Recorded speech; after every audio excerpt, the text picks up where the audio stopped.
Venez vous relooker chez Luminel. Salon de beauté Luminel vous présente le journal. Luminel, osez être la plus belle.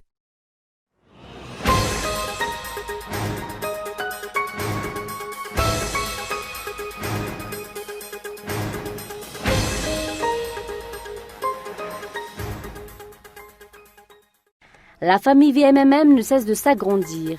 De nouveaux membres sont venus grossir les rangs de cette association présidée par Tantel Andenanarvel, une association qui effectue des actions sociales au bénéfice de la communauté.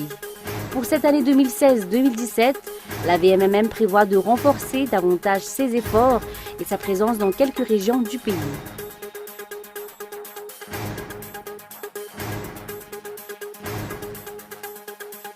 « 32 813 tonnes, c'est la totalité des réserves en or de 100 pays du monde entier, selon le dernier rapport du Conseil mondial de l'or sorti récemment. Mais Madagascar ne figure pas sur la liste, et ce malgré que le sous-sol malgache regorge d'or et que l'État a décidé depuis 2012 de suspendre les activités d'exportation d'or.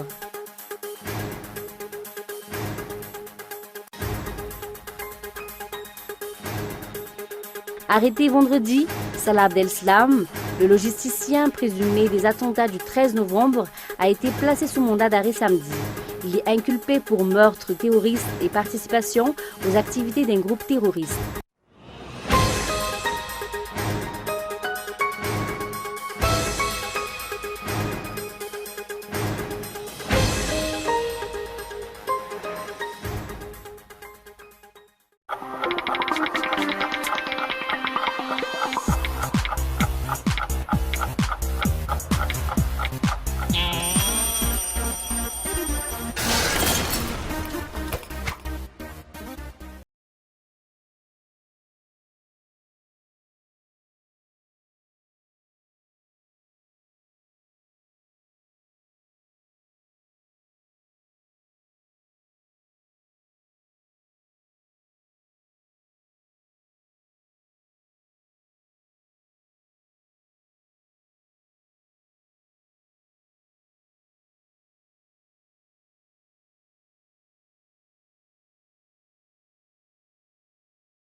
Luminel, osez être la plus belle.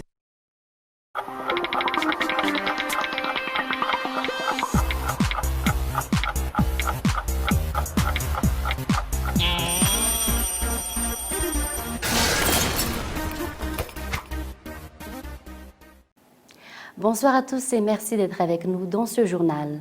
La page politique pour commencer. Le MMM réclame la démission du chef de l'État et l'organisation d'élections présidentielles anticipées, et cela en raison de la situation actuelle. Les affaires nationales sont bloquées, la population ne cesse de s'appauvrir et souffre également de l'insécurité grandissante, de la famine et de la corruption.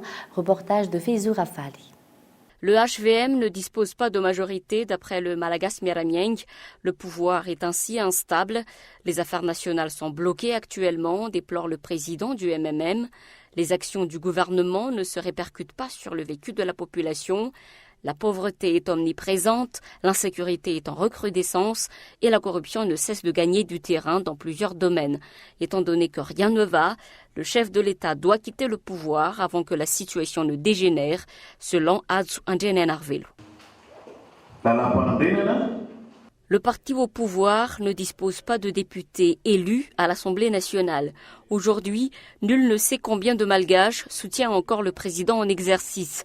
Pour éviter des troubles dans le pays, étant donné que les différentes institutions ont été mises en place, le MMM réclame l'organisation d'élections présidentielles anticipées, à l'issue desquelles on saura si le peuple malgache veut encore ou non collaborer avec l'actuel chef de l'État.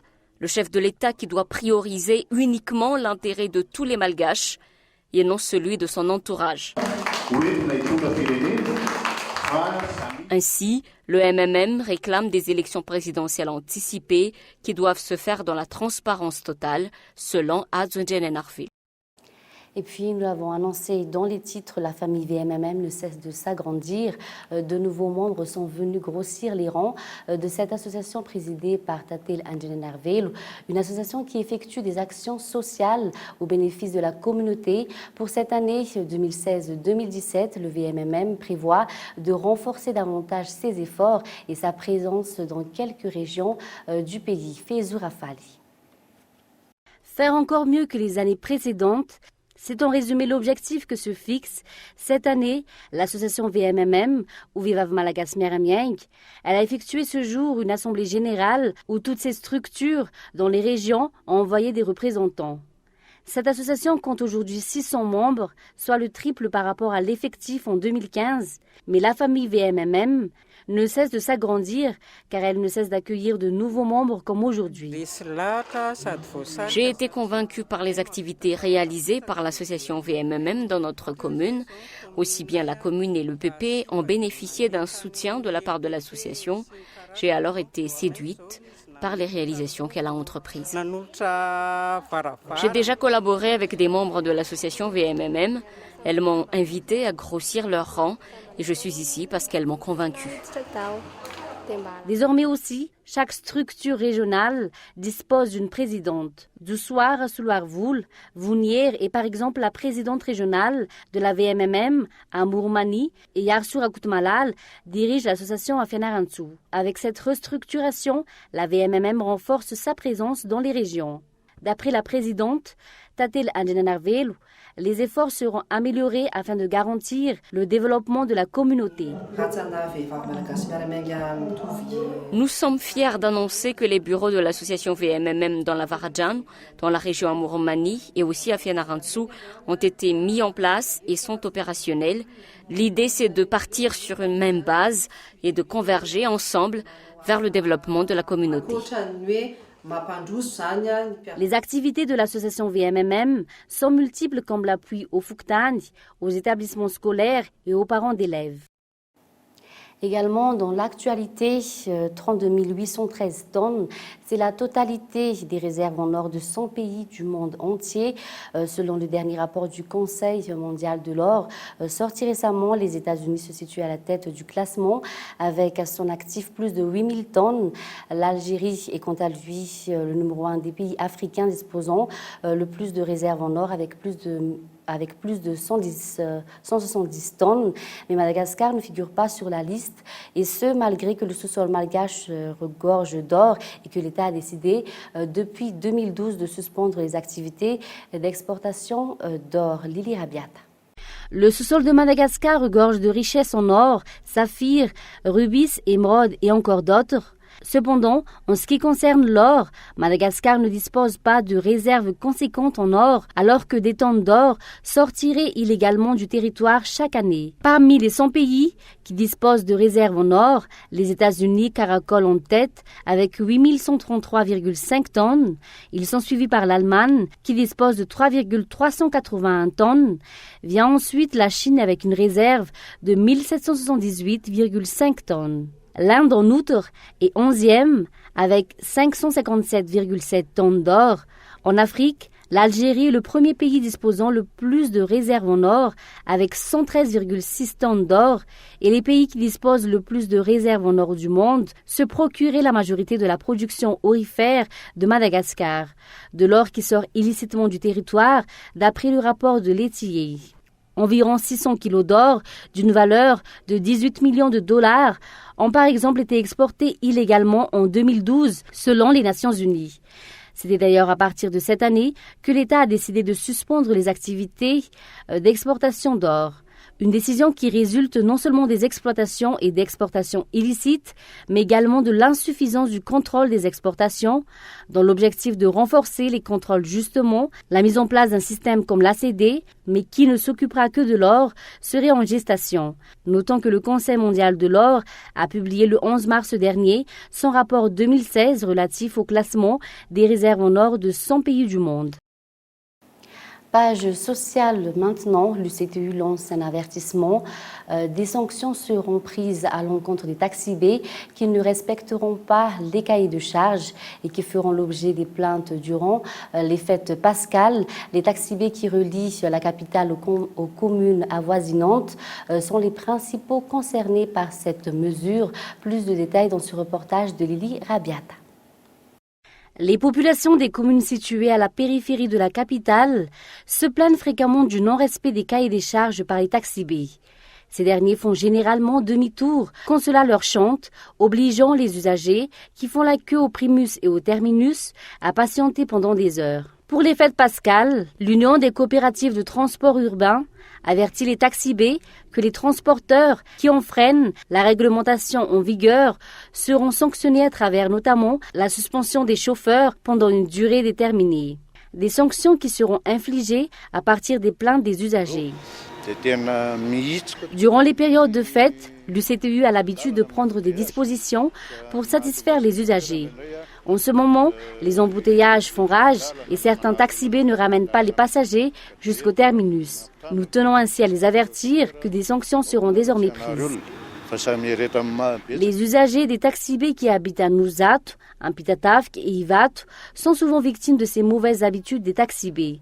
Reste à savoir si les sanctions seront réellement appliquées. Dans le reste de l'actualité, litige foncier dans le quartier des 67 hectares nord, un groupe d'individus veut s'accaparer un terrain où les jeunes et les enfants du quartier pratiquent des activités sportives et où ils s'amusent depuis plusieurs années. Le Foucnoul s'oppose à cette tentative. Aujourd'hui, lors d'une assemblée générale, les habitants de ce quartier ont affirmé qu'ils n'accepteront pas que des constructions soient érigées sur ce terrain. Et puis, le verdict est attendu le 13 avril prochain. Notons que cette affaire n'est pas la première du genre dans le quartier des 67 hectares. Et puis, nous l'avons annoncé dans les titres également. Arrêté vendredi, Salah Abdeslam, le logisticien présumé des attentats du 13 novembre, a été placé sous mandat d'arrêt. Il est inculpé pour meurtre terroriste et participation aux activités d'un groupe terroriste. Regardez. Il est 8h du matin. Ce convoi de voitures et d'ambulances quitte l'hôpital Saint-Pierre de Bruxelles, avec à son bord Salah Abdeslam et l'un de ses complices. Pour Salah Abdeslam, direction le siège de la police fédérale, où il va être entendu pour la première fois par les enquêteurs belges, après plus de 4 mois de traque. L'arrestation de Salah Abdeslam n'est pas le fruit du hasard, mais c'est bien le fruit d'un travail patient, minutieux. Entre 300 et 400 enquêteurs ont été mobilisés. Une enquête de longue haleine, loin d'être terminée. Les autorités belges sont encore à la recherche de 2 fugitifs soupçonnés d'être liés aux attentats du 13 novembre. À l'issue du conseil de défense qui s'est tenu ce samedi à Paris, le ministre de l'Intérieur a rappelé que le combat n'était pas terminé. Il s'agit d'un coup important porté à l'organisation terroriste Daesh en Europe. D'autres individus sont encore activement recherchés. Nous gagnerons la guerre contre le terrorisme en agissant sans trêve ni pause. Avec la capture de Salah Abdeslam, les autorités françaises espèrent avancer rapidement dans l'enquête sur les attentats de Paris. Le logisticien présumé des attaques devrait rapidement être extradé de Belgique pour répondre de ses actes devant la justice française. Toujours dans ce contexte, la capture de Salah Abdeslam vendredi en Belgique après 4 mois de cavale résulte à la fois d'un coup de chance et d'une enquête minutieuse. L'arrestation d'Abdeslam comment la police a débusqué l'ennemi public français numéro 1. Les détails dans ce reportage de France 24. 4 mois que les enquêteurs attendent ce moment. L'interrogatoire de Salah Abdeslam pour lever les derniers doutes autour des attentats. D'abord, quel a été son rôle le 13 novembre? Est-il plus que le logisticien des commandos? Pour l'instant, les enquêteurs savent qu'il a réservé en son nom 2 chambres d'hôtel en région parisienne pour loger les terroristes la veille des attaques. C'est aussi lui qui loue 2 des 3 voitures, dont 7 Clio, pour transporter les kamikazes du Stade de France. Mais Salah Abdeslam a-t-il été aussi l'un des recruteurs? Ses voyages en Europe posent question. Grèce, Italie, puis Hongrie avec 2 complices. Était-il chargé d'y prendre contact avec de futurs terroristes? Son témoignage sera capital. Effectivement, il a effectué de nombreux voyages en Europe pour récupérer des terroristes, acheminer des terroristes aussi le soir des attentats du 13 novembre. Ça veut dire qu'il a une connaissance assez précise du réseau de soutien logistique dont a pu bénéficier l'État islamique pour mener à bien ces attentats. Autre question clé, pourquoi Salah Abdeslam a-t-il pris la fuite le soir des attentats? Pourquoi est-il le seul assaillant encore en vie? Sa voiture a été retrouvée dans le 18e arrondissement. Un attentat y était programmé, mais rien ne s'est produit. Aurait-il renoncé? Après les attaques, son téléphone est localisé à Montrouge, là même où une ceinture explosive a été retrouvée. S'en est-il débarrassé? Son ADN ne figure pas sur la ceinture, mais il reste de lourds soupçons. Enfin, Salah Abdeslam donnera-t-il plus d'informations sur ses complices? 2 des 3 kamikazes du Stade de France, ici à droite, n'ont pas été identifiés. Et surtout, il reste 2 hommes en fuite. Mohamed Abrini, filmé à ses côtés 2 jours avant les attaques, et cet homme connu sous la fausse identité de Soufiane Kayal. Voilà pour les actualités. Un bref rappel des titres pour terminer. La famille VMMM ne cesse de s'agrandir. De nouveaux membres sont venus grossir les rangs de cette association présidée par Tatel Andjenenarville, une association qui effectue des actions sociales au bénéfice de la communauté. Pour cette année 2016-2017, la VMMM prévoit de renforcer davantage les efforts et sa présence dans quelques régions du pays. Et puis, page économie, 32 813 tonnes.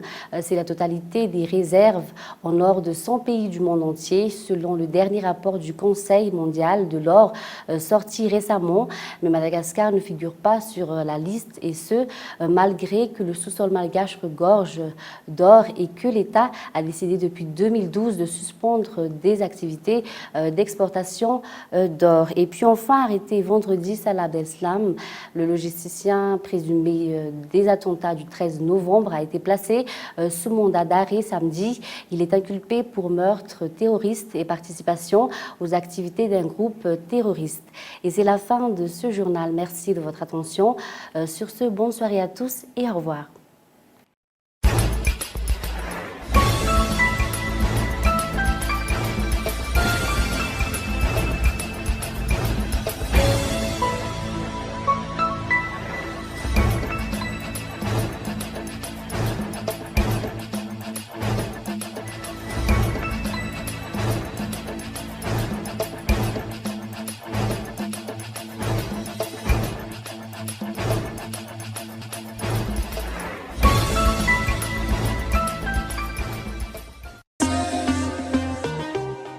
Venez vous relooker chez Luminel. Le journal vous a été présenté par Salon de beauté Luminel. Luminel, osez être la plus belle.